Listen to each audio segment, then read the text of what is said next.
भारतीय football team की एक तस्वीर गाहे बगाहे सोशल मीडिया पर वायरल हो जाती है। तस्वीर में कुछ खिलाड़ी फुटबॉल ग्राउंड में नंगे पांव दिखते हैं।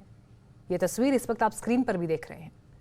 ये तस्वीर भारतीय फुटबॉल टीम की है जो 1948 लंदन ओलंपिक में फ्रांस के खिलाफ खेलने उतरी थी। इस तस्वीर को शेयर करते हुए फुटबॉल को चलाने वाली वर्ल्ड संस्था फीफा ने एक बार लिखा था, यही वो टीम है जिसने बिना जूते पहने फ्रांस की टीम को नाको चने चबवा दिए थे। इससे उलट आज भारत की पुरुष फुटबॉल टीम की रैंकिंग 104 है, 104 है, जबकि महिलाओं की रैंकिंग 58 है। और इन सब के बीच आज भारतीय फुटबॉल के इतिहास में जो हुआ है, ऐसा 85 साल के इतिहास में नहीं हुआ।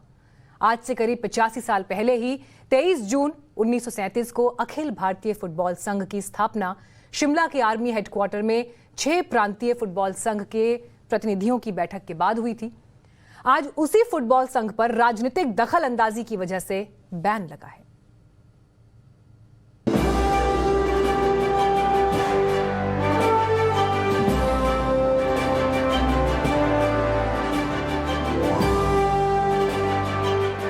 बर्मिंघम कॉमनवेल्थ गेम्स में इंडिया का डंका बजा।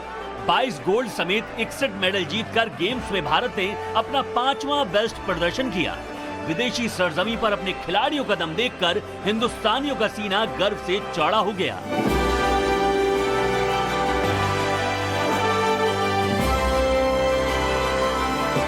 राष्ट्रमंडल खेलों में जीत का जश्न अभी जारी ही था कि एक खेल के साथ हुए खेल ने देश का सिर शर्म से झुका दिया।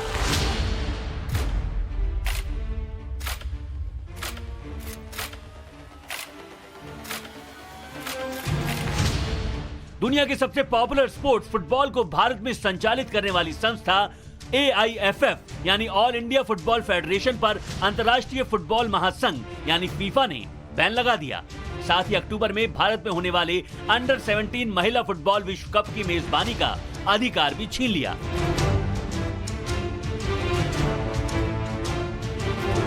फीफा के बैन के बाद देश की राजनीति से लेकर खेल जगत तक हड़कंप मच गया और केंद्र सरकार एक्शन में आ गई। मसले पर बुधवार को सर्वोच्च अदालत में सुनवाई हुई।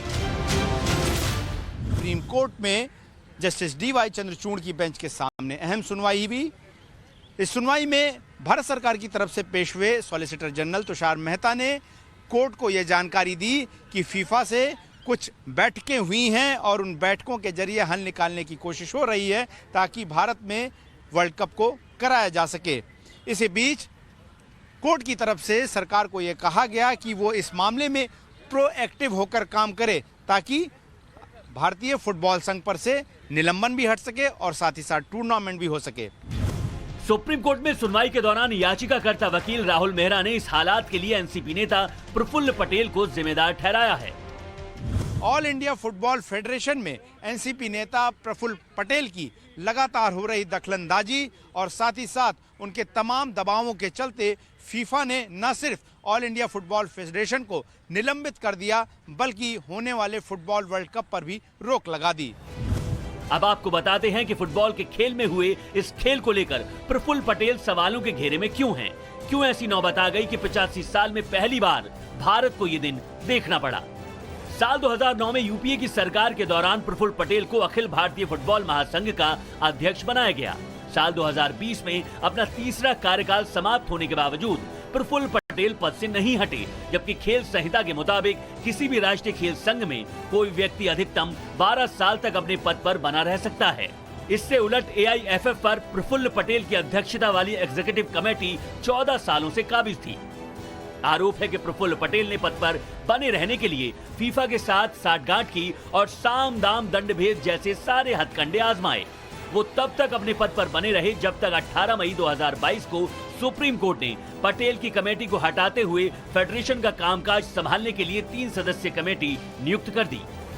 इस कमेटी में सुप्रीम कोर्ट के पूर्व जज जस्टिस अनिल दवे, पूर्व मुख्य चुनाव आयुक्त SY कुरैशी और भारतीय फुटबॉल टीम के कप्तान रहे भास्कर गांगुली सदस्य हैं।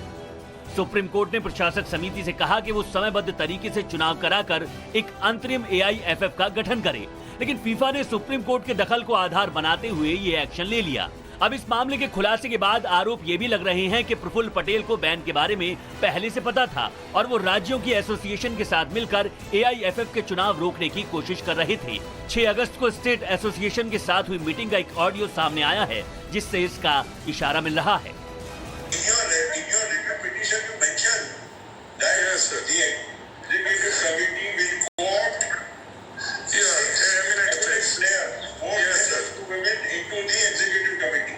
Yes, sir. That is a good idea. But individual notice that is not good. That's not good means what you will not. You will never accept it. Take it from here. आरोपों का सच जानने के लिए हमने प्रफुल्ल पटेल से बातचीत करने की कोशिश की। हमारे संवाददाताओं ने दिल्ली से लेकर मुंबई में उनके आवास तक पड़ताल की। पता चला कि वो घर पर नहीं है। अंदर है या नहीं है इतना तो बता दीजिए। साहब नहीं है। कौन से फ्लोर पे रहते हैं? वो मालूम नहीं, हम लोग नीचे रहते हैं। Okay, so here as we just heard, the security says that Mr. Prafull Patel is not inside. Sir साहब तो है नहीं सर, बगैर साहब के जैसे जब तक उसके अंदर एंट्री अलाउ नहीं है। हाँ नहीं, वो तो आप बता दिए साहब, मतलब दिल्ली में नहीं है, दिल्ली बॉम्बे में नहीं है। इस मुद्दे पर राजनीति तेज है। प्रफुल्ल पटेल पर कुछ भी बोलने से कांग्रेस फिलहाल बचती दिखाई दे रही है। Exactly who is responsible, I don't know. And as far as I understand, they are not named Mr. Prafull Patel anybody. So you can't drag his name till we absolutely know what is the allegation. अब इस मसले पर 22 अगस्त को देश की सबसे बड़ी अदालत में फिर से सुनवाई होगी। इस बीच केंद्र सरकार बैन हटाने को लेकर लगातार फीफा से बातचीत कर रही है। देखना ये होगा कि अगली सुनवाई में सुप्रीम कोर्ट सरकार को क्या आदेश देता है। क्या वो AIFF के अध्यक्ष की नियुक्ति का फैसला सुनाता है, क्योंकि उसके बिना देश के लिए वर्ल्ड कप की मेजबानी करना मुमकिन नहीं है। शिवानी मिश्रा, रविकांत राय के साथ गौरव श्रीवास्तव, टाइम्स नाउ, नवभारत। तो देश के लिए मेडल जीतने और खिलाड़ियों के भविष्य, उनके सपनों के साथ आखिर खिलवाड़ क्यों? और इसीलिए आपसे हमने सवाल पूछा कि क्या सभी खेल संघों में राजनीतिक लोगों की नियुक्ति पर पाबंदी होनी चाहिए? 3 इसके विकल्प हमने दिए हैं कि हाँ, पाबंदी होनी चाहिए, इसकी जरूरत नहीं है, या मेरिट से फैसला हो, या फिर गड़बड़ी होने पर सजा दी जाए। तो इन चारों ऑप्शंस में से क्या है आपकी राय? फेसबुक पर जाकर अपनी राय आप जरूर शामिल करें टाइम्स नाउ नवभारत के फेसबुक पेज पर, जहां पर लगातार ये लाइव पोल जारी है। आगे मैं कार्यक्रम में आपकी राय शामिल करूंगी। ऐसा पहली बार नहीं है जब कोई भारतीय खेल संघ विवादों में घिरा हो, बल्कि इससे पहले भी अलग अलग खेल संघों पर आरोप लगते रहे हैं और इसीलिए सवाल और अहम हो जाता है।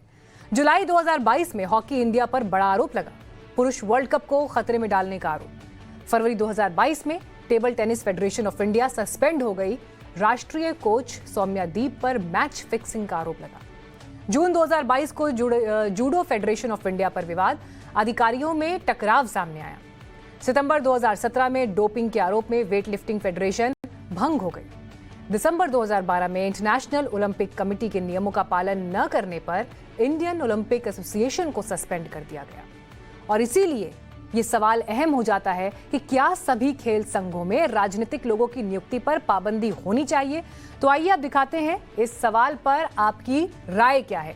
70% लोग जिन्होंने इस पोल में हिस्सा लिया वो ये मानते हैं कि पॉलिटिकल अपॉइंटमेंट्स नहीं होने चाहिए खेल संघों में।